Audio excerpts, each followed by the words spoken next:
سیالکوٹ کا by election اور آزاد کشمیر کے الیکشن، اپوزیشن دعویٰ کرتی ہے کہ دھاندلی سے آپ جیتے ہیں۔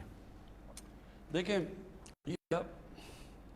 میں پھر سے جب میں کرکٹ کھیلتا تھا تو میری ساری کرکٹ اپنے اپنے امپائر ہوتے تھے، جو ملک میں کرکٹ کھیلو اس کا اپنا امپائر ہوتا تھا۔ تو جو ٹیم ہارتی تھی وہ زیادہ تر کہتی تھی دھاندلی ہوئی ہے، اور ہو بھی سکتی ہے، ہوتی بھی تھی۔ کئی دفعہ جو ہارتا تھا اس کو بہانہ مل جاتا تھا، کیونکہ جب ملک سے باہر جاتے تھے کہ اگر مضبوط ٹیم کے خلاف کھیلنا ہو تو آپ کہتے تھے جی ہم جیتیں کیسے، وہاں تو امپائر ان کے اپنے ہیں۔ اور پاکستان کبھی ہندوستان میں نہیں جیتا تھا، ہندوستان کبھی پاکستان میں نہیں جیتا تھا، کیونکہ ہمارے اپنے اپنے امپائر تھے۔ اور مجھے اس چیز کا بڑا فخر ہے کہ میں واحد وہ کیپٹن ہوں جو ٹیم لے کے گیا ہندوستان، اور ان کے امپائروں کے باوجود ہم جیت کے آئے۔ تو وہ کبھی ان دنوں میں ناممکن ہوتا تھا، تو اس لیے ہم نے پھر کیمپین کی نیوٹرل امپائرز کے لیے، اور میں نے وہ کیمپین لیڈ کی۔ اور پاکستان وہ ملک تھا جس نے پہلی دفعہ دنیا کی تاریخ میں نیوٹرل امپائرز لے کے آیا 1986 میں۔ اور اس کے علاوہ ہم نے پھر ٹیکنالوجی کا کہا کہ استعمال کریں۔ تو ان دونوں کی وجہ سے آج کرکٹ میں جو ہارتا ہے وہ ہار مان جاتا ہے۔ ہمارے زمانے میں ہار وہ کہتے تھے جی امپائروں نے ہرا دیا، اب یہی ہو گیا پاکستان میں۔ پہلی دفعہ ایک گورنمنٹ آئی ہے جس نے کہا کہ گورنمنٹ کہہ رہی ہے کہ ہم اب یہ الیکٹرل سسٹم کو ٹھیک کریں تاکہ سب مان جائیں ہار جیت کو۔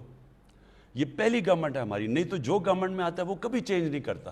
وہ کیوں نہیں چینج کرتا؟ کیونکہ آپ گورنمنٹ میں بیٹھے ہوں تو آپ سمجھتے ہیں عملہ آپ کا نیچے لگا ہوتا ہے، سارا آپ الیکشن کمشنر بھی، آپ اگر گورنمنٹ کی مرضی سے آتا ہے الیکشن کمیشن بھی وہی ہوتی ہے، تو وہ گورنمنٹ سمجھتی ہے کہ ہمارے پاس ایڈوانٹیج ہے کہ اگر ہم گورنمنٹ میں بیٹھے ہیں تو ہم الیکشن جیت سکتے ہیں، تو وہ چینج نہیں کرتے۔ ہماری پہلی گورنمنٹ آئی ہے جس نے ہم نے پوری کوشش کر کے محنت کر کے دیکھا کہ کیسے ہمارا الیکٹرل سسٹم ٹھیک ہو سکتا ہے، اور ہم ایک نتیجے پہ آئے ہیں کہ ایک ہی طریقہ ہے کہ الیکٹرانک ووٹنگ مشینز ہم لے کے آئیں۔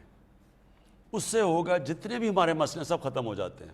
ہمارے مسئلے شروع ہوتے ہیں ووٹنگ کے بعد، اور جب تک رزلٹ آتا ہے اس کے بیچ میں سارے دھاندلی، جو کہ بیگز کھل جاتے ہیں، وہ ڈبل سٹیمپ کر دیتے ہیں، وہ فارم 40 نہیں بھرتا، یعنی ساری چیزیں وہاں۔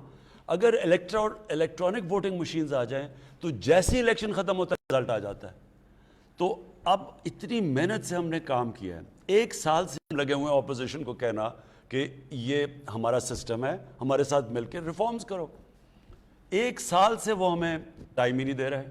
وہ کہتے ہیں ہم مانتے نہیں ہیں اور نہ خود کو تجویز دیتے ہیں نہ ہماری مانتے ہیں۔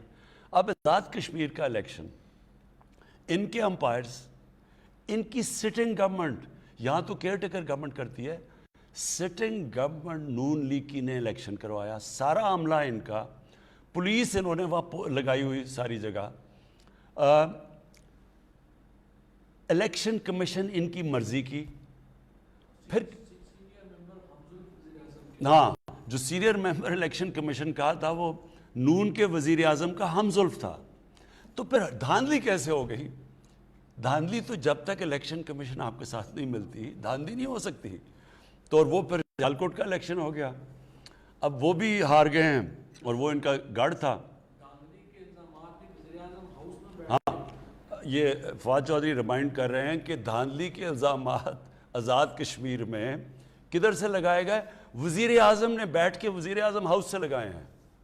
تو یہ ایسی بھی دھاندلی کبھی نہیں دیکھی تھی کہ وزیر اعظم بھی آپ کا، عملہ بھی آپ کا۔ تو وہ اس کا حل ایک ہے، الیکٹرانک ووٹنگ مشینز، اور اس کے اوپر ہم نے پورا زور لگا دیا ہے۔ ہم نے اس کے اوپر ہماری جو سائنس اور ٹیکنالوجی کی منسٹری انہوں نے ڈیولپ بھی کر دی ہے۔ ہم سارے میڈیا کو دکھا رہے ہیں، ہم بلکہ چاہتے ہیں کہ سارے جو میڈیا کے الیکشنز ہیں، جو بارز کی الیکشنز ہیں، سارے وہ الیکٹرانک ووٹنگ مشین سے کروائیں۔ اور انشاءاللہ یہ پھر یعنی آپ قوم سب سمجھ جائے گی کہ ایک ہی طریقہ ہے کہ یہ سارے مسئلے جو دھاندلی کے ہیں وہ ختم ہوئیں۔ جب امریکہ میں ڈونلڈ ٹرمپ نے کہا کہ دھاندلی ہوئی ہے، دھاندلی سے ہرایا گیا ہے، تو وہ کیوں نہیں ثابت کر سکا دھاندلی؟ کیونکہ وہاں الیکٹرانک ووٹنگ مشینز تھی، اس کے اوپر وہ ثابت ہی نہیں کر سکا، کیونکہ جدھر بھی وہ گیا انہوں نے سارے رزلٹ دکھا دیے۔ اور وہی اس کا حال ہے پاکستان میں۔ جی اگلے کالر ہمارے ساتھ. السلام علیکم جی.